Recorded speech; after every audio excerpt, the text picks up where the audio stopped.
Rant warning, rant warning, rant warning.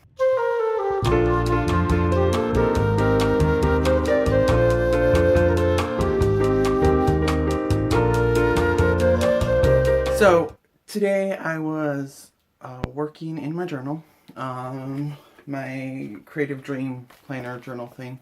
If you guys want me to do a video about this, let me know down in the comments before. I'm happy to do something. Definitely can tell you how I'm working on achieving my dreams and the things that I want in them.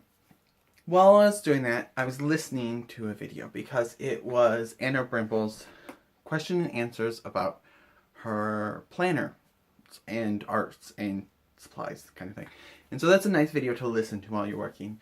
And in it, she said something that just struck me as very untrue and wrong. And well, I want to clear before people start hating on my comments and everything else. I love Anna Brimble. I love Mrs. Brimble's. I love her. She's brilliant. Okay? I watch her videos all the time. But in her comments, in her videos, she talked about art school and how it didn't vibe for her because it's constricting and because she had to do a lot of still lifes, and she just draws from her imagination and not from things in front of her. And there's a couple things that I felt were wrong about that. And I totally respect her opinion. This is her opinion, but I disagree. She talked about how, to her, taking classes by, say, Jane Davenport or Tamara Lepore, who does Willowing and Lifebook, and taking classes by them is more useful than going to art school because you don't have to do all the life studies and everything else. And in my opinion, as an art school graduate, that is utterly, absolutely the worst advice I've ever heard. In my opinion. I have a master's degree in fashion design, and my undergraduate was at a generic art school. Because you can either do undergrad at an actual fashion school, or you cannot. So I went to an art school where we did have to draw shoes and apples and oranges and stuffed bears and walls and plants and dogs and cats and people. And it was all for a reason. In drawing a shoe like this one, you learn quite a bit. Okay? First of all, you learn that my shoes are really dusty. I haven't worn these ones in a while. But you learn things about perspective of an angle, about drawing 3D, about the textures. Like there's a texture here, there's texture there, there's a different texture here, there's a different texture here, there's a metal texture, there's another texture down here. These are different textures. And they're all important to learn to draw. Furthermore, the textures on this are going to be different than the textures on an apple, or on an orange, or on a plant. And so you learn all of those things. And most importantly, it helps you learn perspective. And I don't mean like, oh God, I have such deep perspective now. But like learning to make your drawings look realistic. Okay? Drawing a square in perspective is really easy. It's just angles. Drawing round things like human bodies and faces in perspective is a lot harder because it's not angles. There are no angles. I mean, there are base angles underneath there, but they're rounded and they don't function in the same way that a cube would, you know? And furthermore, this angle on this side of my face is completely different than the angle on this side of the face. Anyone who's done really intense eye makeup can tell you that your faces aren't the same shape. Trying to get my eyes to look the same when I'm doing eye makeup, impossible.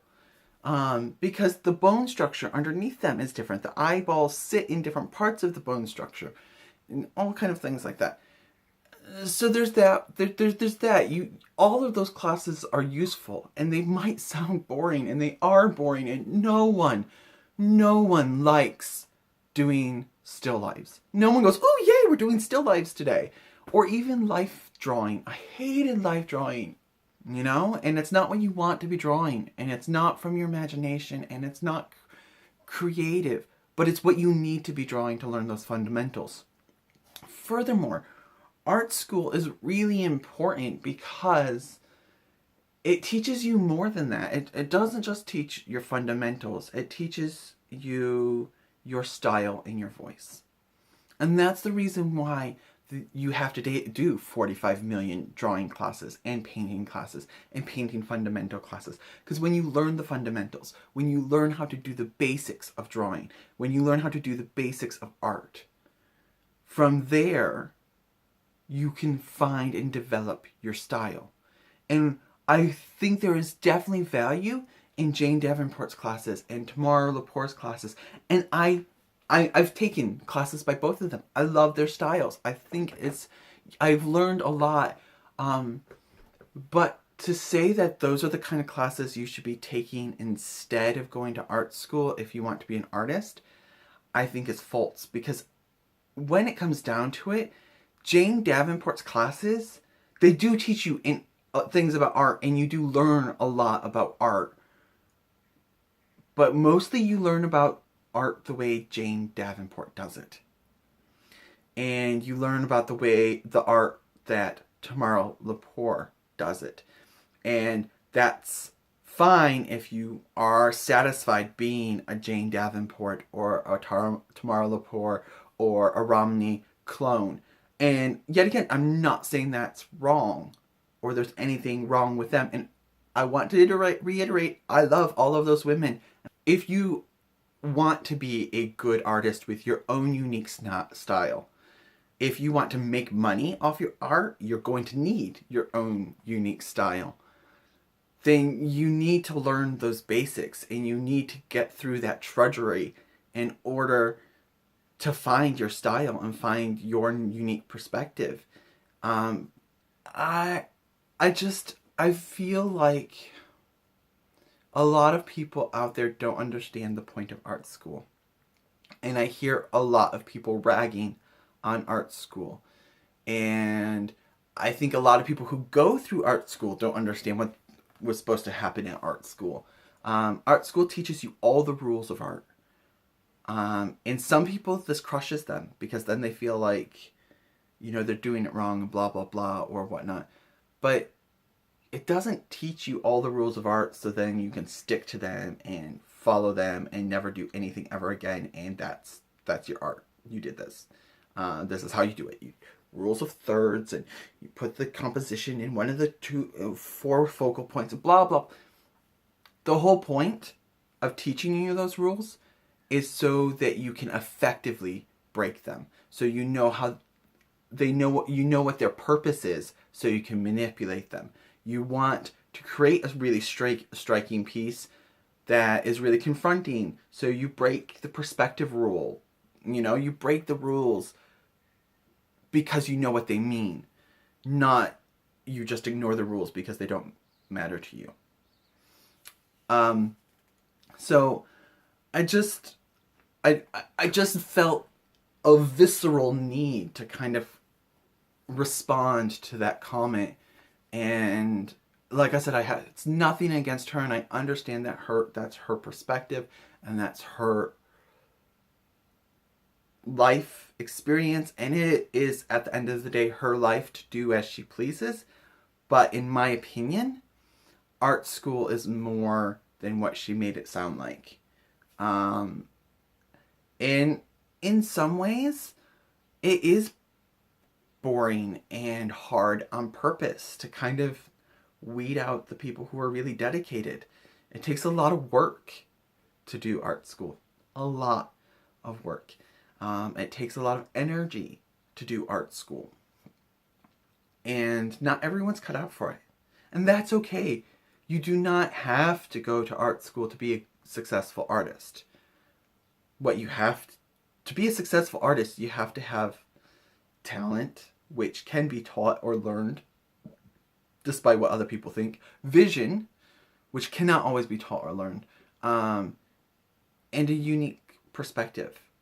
You know, no one wants to see 45 paintings that are exactly the same. You know, they want to see your perspective on the world and why your eyes are different and what you see differently in the world. So, I don't know what else really I need to say, but that as a working artist and somebody who went to art school and studied at art school and graduated from art school, nearly went insane in art school, that art school has more to it than the drudgery. And when you are in it and you're understanding why you're there, it provides you with a lot more than doing life studies. And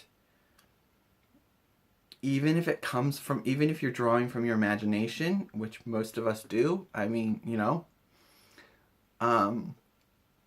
even when you're drawing from your imagination, it's still using the knowledge that you learned when drawing that tennis shoe or that apple or that orange, you know?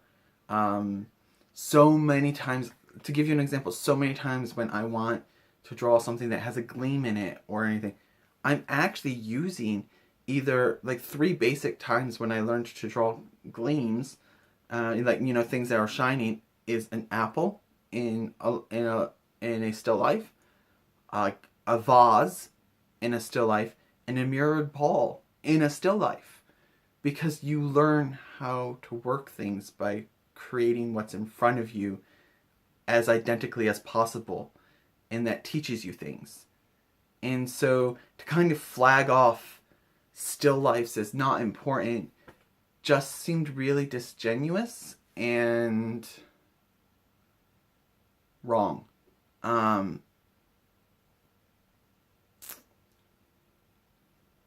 That's kind of my input and take on the whole situation. Feel free to disagree with me all you want. It's your own opinion. If you want to be somebody who works for a living as an artist, you can be completely self-trained. I'm not saying that you can't be self-trained. I'm just saying it has its purpose. I will talk to you guys later. And that's it. Bye.